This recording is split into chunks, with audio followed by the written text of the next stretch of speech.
Gayatri college एवं गायत्री विद्या मंदिर उच्च माध्यमिक विद्यालय सांचौर के ऑनलाइन क्लास में आप सभी विद्यार्थियों का स्वागत है। प्रिय विद्यार्थियों नमस्कार। आज की कक्षा में हम हमारी भारतीय राज्य व्यवस्था के अंतर्गत संघ सरकार और उसमें हमारे संसद के प्रमुख सदन लोकसभा का अध्ययन करने जा रहे हैं। लेकिन इससे पहले अगर आपने हमारा YouTube चैनल सब्सक्राइब नहीं किया है तो जल्दी से चैनल को सब्सक्राइब कीजिए, बेल आइकन के बटन को प्रेस कीजिए ताकि जो भी नई अपडेट हो उसका नोटिफिकेशन तुरंत आपको मिले। तो आइए प्रिय विद्यार्थियों, हम देखते हैं हमारी लोकसभा से संबंधित प्रमुख प्रावधान एवं उसके बारे में प्रमुख जानकारी। देखिए, लोकसभा हाउस ऑफ पीपल कहा जाता है। यह हमारा लोकप्रिय सदन है। क्यों? क्योंकि आप और हम जो 18 वर्ष की आयु को प्राप्त कर चुका है, प्रत्येक भारतीय नागरिक वो हमारे इस लोकसभा के सदस्यों को चुनता है। हमारा डायरेक्ट इसमें जो प्रतिनिधि हैं उनका चुनाव हम खुद करते हैं। हम खुद स्वयं हमारे इस लोकसभा के सदस्यों का चुनाव करते हैं। इन प्रतिनिधियों का चुनाव हम खुद करते हैं। इसलिए प्राय इसको लोकप्रिय सदन कहा जाता है तथा निम्न सदन लोअर हाउस। मैंने आपको पहले बताया था कि हमारा जो राज्यसभा है वो उच्च सदन है, इसको निम्न सदन कहा जाता है। अब यहाँ उच्च निम्न का आपको उस अर्थ में नहीं जाना है, आपको ये समझना है ये संविधान में लिखा हुआ नहीं है। संविधान में इसका उल्लेख किया ऐसा नहीं है। प्राय आमतौर पर हमारे संसदीय कार्यशैली में इनको इस नाम से पुकारा जाता है। दूसरा, इसको पहला चैम्बर कहते हैं, राज्यसभा को दूसरा चैम्बर कहते हैं। इसलिए आपको इससे संबंधित किसी भी प्रकार का कोई भी प्रश्न पूछा जाए तो आपको ये ध्यान रखना है कि लोकसभा को प्राय लोकप्रिय सदन, निम्न सदन और पहला चैम्बर इत्यादि नामों से पुकारा जाता है। तो आपको यही समझना है कि यहाँ पर लोकसभा की बात हो रही है। किसकी बात हो रही है? लोकसभा की। आपको लोकप्रिय सदन, निम्न सदन, पहला चैम्बर और हाउस ऑफ पीपल ये सभी लोकसभा के अन्य नाम से जाना जाता है। आपको ये याद रखना है, किसी प्रकार का कोई कंफ्यूजन नहीं करना है। अब हम ये समझते हैं कि जिस प्रकार से हमने राज्यसभा के बारे में समझा था कि राज्यसभा का ब्रिटिश हाउस ऑफ लॉर्ड्स और अमेरिका के सीनेट से तुलना की जाती है, उसी प्रकार से हमारी जो लोकसभा है, हाउस ऑफ पीपल है, इसकी जो तुलना की जाती है वो इंग्लैंड के हाउस ऑफ कॉमन्स से तथा अमेरिका के हाउस ऑफ रिप्रेजेंटेटिव्स से तुलना की जाती है। आपको ये याद रखना है। महत्वपूर्ण ये है कि कई बार एग्जाम में ये पूछा जाने वाला प्रश्न है कि लोकसभा की तुलना किन प्रमुख देशों के सदन से की जाती है। तो आपको यहाँ पे याद रखना है कि हमारी जो लोकसभा को इंग्लैंड की संसदीय जो सदन है जिसका नाम है हाउस ऑफ कॉमन्स तथा ब्रिटेन अमेरिका के जो कांग्रेस है उसका एक सदन है हाउस ऑफ रिप्रेजेंटेटिव्स, इनसे दोनों से तुलना की जाती है। ठीक है, करीब करीब हमारी जो लोकसभा है हाउस ऑफ कॉमन्स के बेहद नजदीक है, बेहद शक्तियां उसको प्राप्त है। तो ये स्पष्ट है कि हमारी लोकसभा किन किन देशों के कांग्रेस तथा वहां की संसद से मिलीजुली स्वरूप में दिखाई देती है, ये स्पष्ट है। अब हम समझते हैं हमारे संविधान के अंतर्गत जो हमारी लोकसभा के गठन के जो प्रावधान किए गए हैं, क्या क्या उसके अंदर कार्यकाल है, कितने सदस्य, मतलब जो कुल सीटें हैं, इन सब के प्रमुख एक प्रावधान को स्पष्ट कर रहे हैं। तो देखिए हमारे संविधान के अनुच्छेद 81 देखिए बिल्कुल स्पष्ट हुआ है। 79 में क्या लिखा था कि संघ की एक संसद होगी जिसमें राष्ट्रपति, राज्यसभा, लोकसभा तीनों से मिलकर बनेगी। आर्टिकल 80 में हमारी राज्यसभा का उल्लेख है और आर्टिकल 81 में हमारी लोकसभा का गठन का पूरा उल्लेख किया है। स्पष्ट तौर पे आपको समझना है आर्टिकल 81। ठीक है, लोकसभा। अब देखो लोकसभा में जो वर्तमान में हमारे संविधान के अंतर्गत जो प्रावधान है, कुल सदस्य संख्या 552 निर्धारित है। कितनी? 552। और 552 में से वर्तमान में जो इनका चुनाव होता है, वर्तमान में जो कुल संख्या है वो है 545 हमारे लोकसभा के कुल सदस्य वर्तमान में है। अधिकतम 552 का उल्लेख किया गया है। अब इसमें से आपको यह समझना है कि जो 545 है वो किन राज्यों के लिए कितनी है और केंद्र शासित प्रदेश यानी यूनियन टेरिटरी यूटी के लिए कितनी है। तो आपको इसमें ये स्पष्ट होना है कि 545 में से जो मतलब 545 552 में से जो 530 है, क्योंकि वर्तमान संख्या कितनी है 545 है। अब ये जो 552 अधिकतम संख्या है इसमें से 530 तो राज्यों के लिए, 530 सीटें किसके लिए है राज्यों के लिए, तथा 20 सीटें केंद्र शासित प्रदेश यूटीज यूनियन टेरिटरीज के लिए 20 सीटों का प्रावधान संविधान में उल्लेख किया है।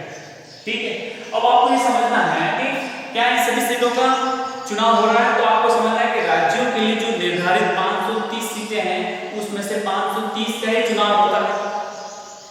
केंद्र शासित प्रदेश यूटी यूनियन टेरिटरी की जो 20 सीटें उसमें से केवल 13 सीटों का चुनाव होता है। कितनी 13। तो आप समझ सकते हो कि 543 में 530 का जो चुनाव होता है राज्यों के लिए और 13 का चुनाव होता है केंद्र शासित प्रदेश के लिए, तो 543 होगी। और 543 तथा अनुच्छेद 331 के तहत राष्ट्रपति एंग्लो इंडियन समुदाय के 2 लोगों को मनोनीत करता है। तो 543 प्लस 2 545 होगी।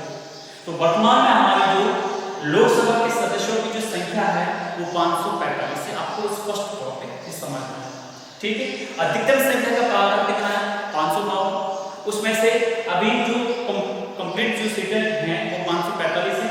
530 राज्यों के लिए है, यूटी के लिए 20 है, लेकिन 13 के चुनाव होते हैं और 2 एंग्लो इंडियन, कुल मिलाकर 545 हमारे लोकसभा के सदस्यों की सीटों का पूरा प्रावधान किया गया है। अब हम समझते हैं कि हमारे जो सदस्य हैं इनकी क्या क्या योग्यता है। देखिए यहाँ पर हम देख रहे हैं हमारे लोकसभा के सदस्यों की योग्यता। फर्स्ट पॉइंट, लोकसभा के सदस्य की क्या योग्यता है, बेहद आसान है। आपने पिछले किस्सों में भी पढ़ा कि लोकसभा के सदस्य की योग्यता है कि सबसे पहले वो भारत का नागरिक है। जरूरी है कि हमारे संसद हमारी सरकार का जो हिस्सा बनने जा रहा है उसका भारत का नागरिक होना बेहद जरूरी है। तो वो भारत का नागरिक है। तो उसकी जो उसकी आयु होगी वो 25 वर्ष, उसकी आयु 25 वर्ष पूर्ण होगी। उसकी आयु 25 वर्ष पूर्ण होगी। 25 वर्ष से बिल्कुल कम नहीं है। 25 वर्ष या 25 वर्ष से अधिक होगी वो ही हमारी लोकसभा का सदस्य बन सकता है। तीसरे, वो किसी लाभ के पद पर न हो, किसी भी लाभ के पद पर न हो, अर्थात हमारी केंद्र सरकार, हमारी राज्य सरकार या हमारे किसी भी संवैधानिक गैर संवैधानिक पद पर किसी लाभ के पद पर वो सदस्य नहीं। चौथी, वह किसी भी न्यायालय द्वारा दिवालिया घोषित न हो। तो इस प्रकार की जो योग्यता पूर्ण करता है वो हमारी संसद के सदस्य बिल्कुल बनने की पूरी योग्यता रखता है। ठीक है, तो ये मैंने आपको बताया कि वो भारत का नागरिक हो, 25 वर्ष की आयु पूर्ण कर चुका हो, वह किसी लाभ के पद पर न हो तथा वह किसी न्यायालय द्वारा दिवालिया घोषित न हो। तो ये है हमारे लोकसभा के सदस्य बनने की योग्यता। अब हम देखते हैं कि हमारी लोकसभा की अवधि यानी कार्यकाल कितना है, कार्यकाल कितना होता है, इसको समझने की कोशिश करते हैं। तो देखिए, लोकसभा का जो कार्यकाल है वो है 5 वर्ष, यानी उसका जो कार्यकाल है वो 5 वर्ष का होगा। जो ही 5 वर्ष कंप्लीट होंगे उससे पहले के काल मतलब जो ही करीब समझते हैं कि चुनाव कार्यकाल पूरा होने के 6 महीने पहले चुनाव की प्रक्रिया शुरू हो जाती है और जो ही अवधि कंप्लीट होगी तब तक नवीनतम लोकसभा के चुनाव हो चुके होंगे। ठीक है, तो समझ सकते हैं कि बिना किसी संकट आए लोकसभा अपना सामान्य कार्यकाल है वो 5 वर्ष का पूर्ण करती है। लेकिन कई बार राष्ट्रपति उचित समझे तो समय से पहले भी उसको भंग कर सकते हैं, लोकसभा को विघटित कर सकते हैं। ये बात आपको स्पष्ट समझना है, क्योंकि लोकसभा राज्यसभा की तरह स्थायी सदन नहीं है, स्थायी सदन नहीं है। क्योंकि हमने पढ़ा था कि राज्यसभा है वो स्थायी सदन है, उसका कार्यकाल 6 वर्ष का है और प्रति 2 वर्ष के बाद में एक सदस्य उसके सेवानिवृत्त होते हैं। जितने सेवानिवृत्त होते हैं उतने नए सदस्य जुड़कर आ जाते हैं। तो आपको ये समझना है कि ये एक लोकसभा की जो कार्यकाल है अर्थात अवधि है वो 5 वर्ष की है। तो ये स्पष्ट हुआ कि राष्ट्रपति अगर उचित समझे तो वे 5 साल से पहले भी लोकसभा का विघटन कर सकते हैं। अगले विशिष्ट परिस्थितियों में लोकसभा का कार्यकाल बढ़ाया जा सकता है। आपको पता होगा कि 42वें संविधान संशोधन में जो हमारी 5वीं लोकसभा थी उसका कार्यकाल 6 वर्ष यानी 1 साल के लिए बढ़ा दिया गया था, लेकिन इसका विस्तार किसी भी दशा में आपातकाल खत्म होने के 6 महीने की अवधि के अधिक नहीं हो सकता है। यानी जो ही आपातकाल खत्म हो गया तो उसके 6 महीने के भीतर भीतर वापस जो पहले की निर्धारित जो कार्यकाल की अवधि थी 5 वर्ष इतनी वापस करनी ही होगी, ये निरंतर नहीं बढ़ाया जा सकता। तो आप ये समझिए कि लोकसभा कार्यकाल 5 वर्ष का है सामान्य परिस्थिति में, लेकिन राष्ट्रपति उचित समझे तो समय से पहले भी उसको व्यतीत कर सकते हैं। तथा अगर देश में आपातकाल या इमरजेंसी लागू है तो उसको बढ़ाया जा सकता है। भारतीय इतिहास में एक बार ऐसा हो चुका है कि 42वें संविधान संशोधन के द्वारा हमारी जो 5वीं लोकसभा थी उसका कार्यकाल 1 वर्ष के लिए बढ़ा दिया गया। लेकिन ये भी प्रावधान है कि अगर आपातकाल इमरजेंसी खत्म हो चुका है तो 6 महीने के भीतर भीतर वापस उसको पुनः वो जिस समय उनका कार्यकाल रहेगा वो अवधि करनी अति आवश्यक है। तो ये कार्यकाल अर्थात इस लोकसभा की अवधि के बारे में समझेंगे। अब हम समझने का प्रयास कर रहे हैं लोकसभा के चुनाव। देखिए मैंने आपको पहले की कक्षा में स्पष्ट किया था कि लोकसभा के जो चुनाव होते हैं वो बिल्कुल प्रत्यक्ष रूप से होते हैं अर्थात जनता इसमें स्वयं भागीदार होती है। प्रत्यक्ष रूप से, प्रत्यक्ष और अप्रत्यक्ष दो प्रकार की चुनाव पद्धतियां हैं। लोकसभा, विधानसभा और पंचायती राज के जो प्रारंभिक स्तर है इन सभी के चुनाव कैसे होते हैं? प्रत्यक्ष तरीके से होते हैं। इस प्रकार से प्रत्यक्ष रूप से। तो आपको समझना है कि यहाँ पर किसी प्रकार से अप्रत्यक्ष या कोई अन्य प्रकार की विधि जैसे आनुपातिक अपन समझ सकते हैं ऐसी कोई विधि यहाँ पर लागू नहीं होगी। यहाँ पर जो चुनाव होंगे वो प्रत्यक्ष अर्थात भारत के प्रत्येक नागरिक जो 18 वर्ष की आयु प्राप्त कर चुका है ऐसे सभी नागरिक इसमें चुनाव में अपने हिस्सेदार होंगे और लोकसभा के चुनाव में अपना मतदान करेंगे।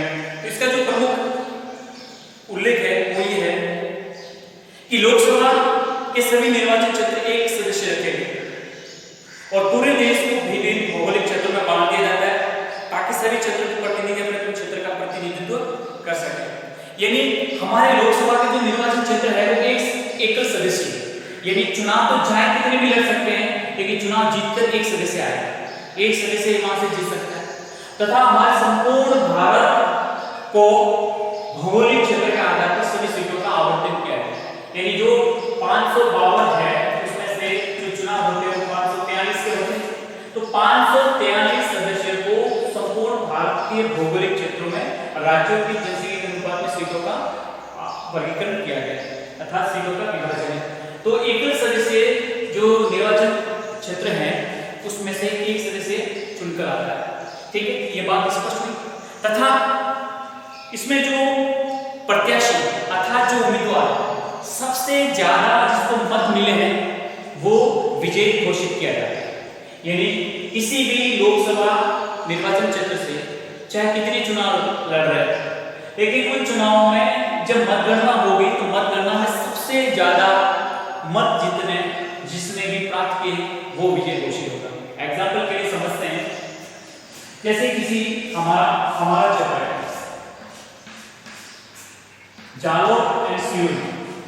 जालोर सिरोही संसदीय क्षेत्र से लोकसभा के चुनाव होते हैं तो माना कि यहाँ पे प्रमुख दल है बीजेपी है, कांग्रेस है, इंडियन नेशनल कांग्रेस है, बीएसपी है, आदर्श समझने के लिए कि यहाँ के जो उम्मीदवार हैं वो बीजेपी का एक उम्मीदवार है, एक कांग्रेस का है, एक बीएसपी का है, कुछ अदर्स है, मतलब कुछ जो निर्दलीय। इस प्रकार से समझने के लिए ढांचा आपको बता रहा हूं। इससे माना कि जो मत है 7 लाख, 6 लाख, 4 लाख, 2 लाख जनसंख्या मतलब वोट ज्यादा है तो लाख में इसकी काउंटिंग करते हैं। अब आप समझिए कौन जीता इसमें से? स्पष्ट है कि बीजेपी के कैंडिडेट को 7 लाख मिल रहे हैं, इंडियन नेशनल कांग्रेस के कैंडिडेट को 6 लाख मिल रहे हैं, बीएसपी बहुजन समाजवादी पार्टी को 4 लाख मिल रहे हैं, अदर्स में जितने भी उनको 2 लाख मिल रहे हैं। तो जीता हुआ कौन होगा? बीजेपी का, क्योंकि सबसे ज्यादा मत किसने प्राप्त किए? बीजेपी के कैंडिडेट ने प्राप्त किए। तो स्पष्ट है कि लोकसभा के चुनाव में जिस भी प्रत्याशी को सबसे ज्यादा मत मिलते हैं वो विजयी घोषित होता है, वो जीता हुआ कैंडिडेट माना जाता है। First past the post system इसको कहा जाता है। हिंदी में कहें तो खंबा, सबसे पहले खंबा छूने की प्रवृत्ति, ये कहा जाता है लोकसभा के चुनाव। आई बात इसको समझना आपको? सबसे ज्यादा जिसने भी अपने मत प्राप्त किए उस उम्मीदवार को उस संसदीय क्षेत्र का, उस लोकसभा क्षेत्र का विजयी उम्मीदवार घोषित किया जाता है। ठीक है, बेहद साधारण तरीके से, किसी प्रकार का कंफ्यूजन नहीं होना चाहिए। ठीक है, सबसे ज्यादा मत मिलने वाले कैंडिडेट ही उस क्षेत्र का सांसद माना जाएगा। ये हमारे लोकसभा के चुनाव से संबंधित प्रमुख सामान्य प्रावधान है। ठीक है, तो अभी हमने समझा लोकसभा के चुनाव से संबंधित प्रमुख प्रावधान। अब देखिए, हम देखते हैं हमारी लोकसभा के पदाधिकारी। प्रिय विद्यार्थियों, आपने भी लोकसभा के चुनाव को समझा। चुनाव होने के बाद में जो भी हमारे पूरे भारतवर्ष से अलग अलग संसदीय क्षेत्रों से जो चुनाव जीतकर जो सांसद नए आए हैं, तो इनकी सबसे पहले शपथ ग्रहण समारोह होता है। तो हमारी जो संसद है, हमारे संसद के सेंट्रल हॉल में जितने भी सदस्य चुनाव जीतकर आए हैं, इन सभी सदस्यों को शपथ दिलाई जाती है। अर्थात इन सदस्यों को जो शपथ दिलाते हैं उसको कहा जाता है प्रोटेम स्पीकर। अब प्रोटेम स्पीकर उसी सांसद को नियुक्त किया जाता है जो सबसे वरिष्ठतम हो, सबसे वरिष्ठ सांसद हो, जो कई बार सांसद का चुनाव जीतकर हमारे लोकसभा के सदस्य बने हो।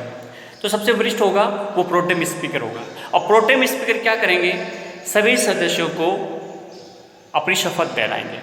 शपथ दिलाने के बाद में फिर लोकसभा के जो स्थायी पदाधिकारी हैं, लोकसभा अध्यक्ष और उपाध्यक्ष, इनको नियुक्त किया जाता है। क्या क्या प्रक्रिया है वो देखिए आप। सबसे पहले आपको ये समझना है कि जो लोकसभा का अध्यक्ष होता है वो लोकसभा का सदस्य होता है।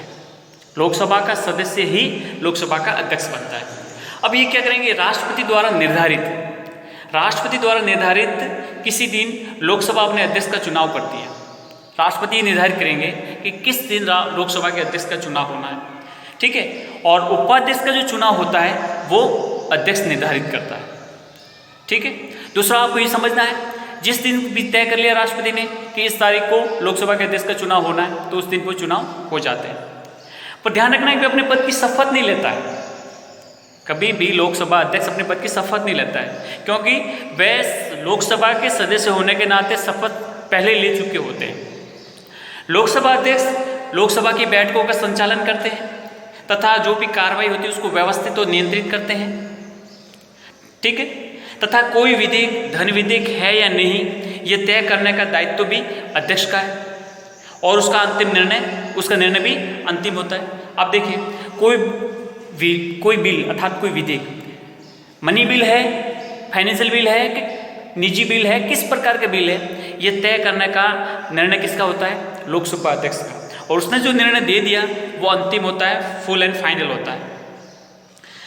दूसरा, लोकसभा के जो अध्यक्ष होते हैं वो लोकसभा के अध्यक्ष में एक और भूमिका निभाते हैं कि जब भी दोनों सदनों में किसी बिल पर कंट्रोवर्सी हो जाती है और राष्ट्रपति की परमिशन से जब संयुक्त अधिवेशन बुलाया जाता है, तो हमारी लोकसभा के अध्यक्ष होते हैं वो इस संयुक्त अधिवेशन की अध्यक्षता करते हैं। एक बात समझ में? तथा कभी कभी ये होता है कि हमारे लोकसभा के कार्यवाही संचालन में किसी बिल पर कोई जब वोटिंग हो रही हो और बराबर के वोट हो जाते हैं, 50-50% हो जाते हैं, इक्वल आ जाते हैं, तो उस समय निर्णायक वोट देने की शक्ति भी इनके पास है, अर्थात वो निर्णायक मत भी दे सकते हैं। इसके अलावा दल बदल से संबंधित कोई भी शिकायत होती है, उन दल बदल से संबंधित शिकायत का निवारण भी ये खुद करते हैं। तथा किसी सदस्य को सदन में बोलने का मौका देना या न देना तो कितना देना, ये सब तय करने का भी अधिकार किसके पास है? लोकसभा के पदाधिकारी के पास। वह लोकसभा में संसदीय समितियों पर नियंत्रण रखते हैं। जितनी भी लोक लेखा समिति है, प्राक्कलन समिति है, जितनी भी खूब सारी समितियां होती हैं, इन सभी समितियों पर अपना नियंत्रण रखते हैं। तथा लोकसभा की बैठक के लिए दिन व समय निर्धारित करते हैं कि लोकसभा का सत्र कब, कैसे, क्या, कब बुलाना, ये सब कुछ बैठक और समय का निर्धारण भी कौन करते हैं? यही करते हैं। तो आप समझ सकते हैं कि लोकसभा के सब कुछ सदन की कार्यवाही संचालन में लोकसभा के अध्यक्ष की महत्वपूर्ण भूमिका होती है। अब समझिए आप कि जो उपाध्यक्ष होते हैं, उपाध्यक्ष से क्या होता है? देखो हमारे भारत के लोकतंत्र में एक सबसे बड़ी अच्छी परंपरा पली है कि लोकसभा अध्यक्ष सत्ता पक्ष का होता है, उपाध्यक्ष होगा वो हमारे किसी विपक्षी दल का होता है। ये बेहद अच्छी बात है। जिस प्रकार से राष्ट्रपति का और उपराष्ट्रपति का एक संयोजन है कि अगर राष्ट्रपति नॉर्थ से हैं तो उपराष्ट्रपति साउथ से होंगे, और राष्ट्रपति साउथ से हैं तो उपराष्ट्रपति नॉर्थ से होंगे। ये बहुत ही अच्छी परंपरा है। ये हमारे संघात्मक व्यवस्था को बेहद ही मजबूत बनाने का एक आधार प्रदान करती है। ये संविधान में उल्लेख नहीं है, केवल प्रावधान है, मतलब एक परंपरा है, एक ट्रेडिशन है। तो उसी प्रकार से लोकसभा अध्यक्ष और उपाध्यक्ष में भी यही परंपरा को फॉलो करते आ रहे हैं। ठीक है, तो जब लोकसभा अध्यक्ष नहीं हो पाते हैं तो फिर उपाध्यक्ष सब कार्यवाही का संचालन करते हैं। तो ये हमने समझे हमारे लोकसभा के पदाधिकारी के, लोकसभा अध्यक्ष उपाध्यक्ष की संपूर्ण शक्ति के बारे में।